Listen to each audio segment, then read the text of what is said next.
Mr. Vice President, are you prepared to take the oath of office as President of the United States? I am, sir. If you will raise your right hand and repeat after me. I, Gerald R. Ford, do solemnly swear. I, Gerald R. Ford, do solemnly swear that I will faithfully execute. That I will faithfully execute. The office of President of the United States. The office of President of the United States. And will, to the best of my ability. And will, to the best of my ability. Preserve, protect, and defend. Preserve, protect, and defend. The Constitution of the United States. The Constitution of the United States. So help me God. So help me God. Congratulations, Mr. President.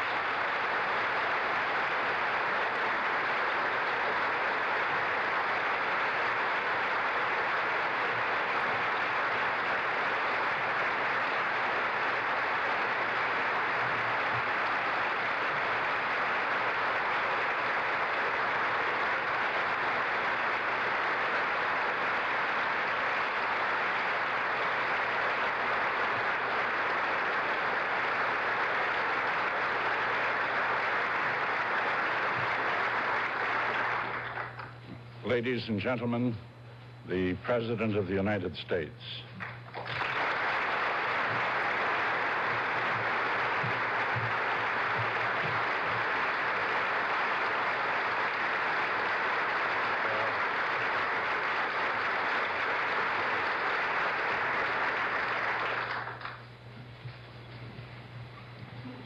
Mr. Chief Justice, my dear friends, my fellow Americans, the oath that I have taken is the same oath that was taken by George Washington and by every president under the Constitution.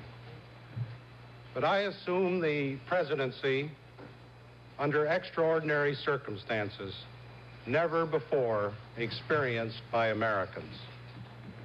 This is an hour of history that troubles our minds and hurts our hearts. Therefore, I feel it is my first duty to make an unprecedented compact with my countrymen. Not an inaugural address, not a fireside chat, not a campaign speech. Just a little straight talk among friends, and I intended to be the first of many. I am acutely aware that you have not elected me as your president by your ballots. So I ask you to confirm me as your president with your prayers. And I hope that such prayers will also be the first of many. If you have not chosen me by secret ballot, neither have I gained office by any secret promises. I have not campaigned either for the presidency or the vice presidency. I have not subscribed to any partisan platform. I am indebted to no man, and only to one woman, my dear wife, as I begin this very difficult job. I have not sought this enormous responsibility, but I will not shirk it. Those who nominated and confirmed me as vice president were my friends and are my friends. They were of both parties, elected by all the people and acting under the Constitution in their name. It is only fitting, then, that I should pledge to them and to you that I will be the president of all the people. Thomas Jefferson said the people are the only sure reliance for the preservation of our liberty. And down the years, Abraham Lincoln renewed this American article of faith, asking, is there any better way for equal hope in the world? I intend on Monday to request of the Speaker of the House of Representatives and the President pro tempore of the Senate the privilege of appearing before the Congress to share with my former colleagues and with you, the American people, my views on the priority business of the nation, and to solicit your views and their views. And may I say to the Speaker and the others, if I could meet with you right after these remarks, I would appreciate it.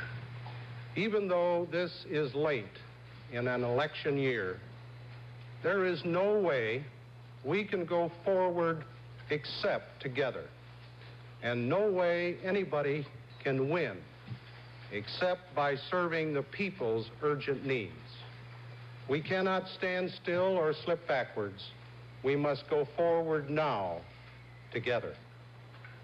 To the peoples and the governments of all friendly nations, and I hope that could encompass the whole world, I pledge an uninterrupted and sincere search for peace.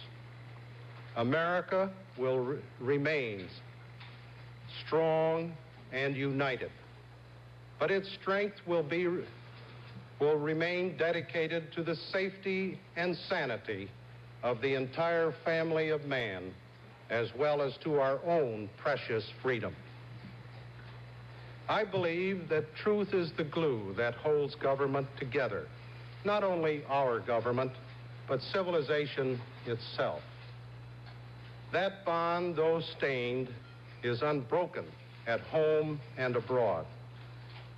In all my public and private acts as your president, I expect to follow my instincts of openness and candor with full confidence that honesty is always the best policy in the end. My fellow Americans, our long national nightmare is over. Our Constitution works. Our great republic is a government of laws and not of men. Here, the people rule. But there is a higher power. By whatever name, we honor him, who ordains not only righteousness but love, not only justice but mercy. As we bind up the internal wounds of Watergate, more painful and more poisonous than those of foreign wars, let us restore the golden rule to our political process, and let brotherly love purge our hearts of suspicion and of hate.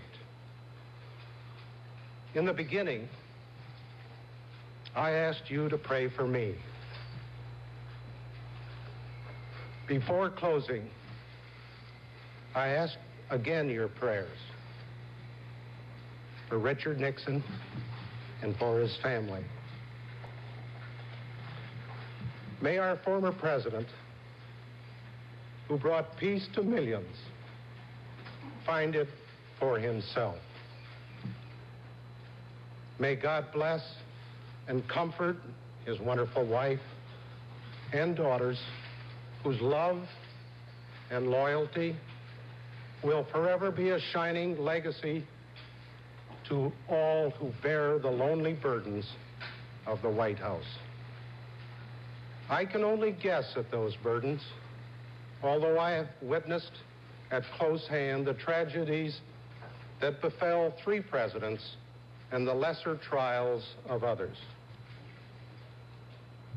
With all the strength and all the good sense I have gained from life, with all the confidence of my family, my friends, and my dedicated staff impart to me, and with the goodwill of countless Americans I have encountered in recent visits to 40 states, I now solemnly reaffirm my promise I made to you last December 6th to uphold the Constitution, to do what is right as God gives me to see the right, and to do the very best I can for America. God helping me, I will not let you down. Thank you.